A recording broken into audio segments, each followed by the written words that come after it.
Здравейте, мили приятели! И в тази седмица продължаваме да си говорим и на фокус пак е пирамидата на Джилц. Още в момента, в който реших, че ще ви направя такова експозе за пирамидата на Джилц, автоматично от моето подсъзнание излезе една дума и тя е пътешествие. Затова защото аз съм жена, всъщност, която изключително много разчита на своята интуиция. И всичко, което е в моето подсъзнание и излезе от мен, аз го слушам. Затова, защото, не знам дали разбирате, но всичко, което е във вашето подсъзнание, това са думите на вашата душа. Пътешествие ще ви обясня защо. Малко е философско, малко е езотерично, но вие ще го разберете, без съмнение. Идваме на тази земя, за да извървим определен път, за да научим конкретни уроци, за да се срещнем с точно определени хора, за да преживеем събития, случки, ситуации, за да научим нашите уроци.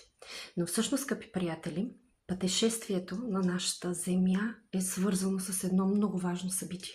И това събитие, мили приятели, е срещата с нас самите. Това е най-голямото събитие. Вие да срещнете себе си. И всичко, което преживяваме по пътя, е пътешествие. Най-важното събитие е да срещнете себе си. И пътешестваме всеки Божи ден към нас самите. И пирамидата на Джилц с разбирането й, с аз-концепцията, дава един прекрасен начин, бърз, енергоспестяващ, екологичен начин, всъщност ние по-бързо да срещнем себе си. Когато срещнем там някъде на пътя себе си, тогава започваме да живеем пълноценен живот. Малко грубо може да ви прозвучи, но човек, който не е срещнал себе си в това си преживяване, в това си прераждане, това е един за мен малко изгубен живот.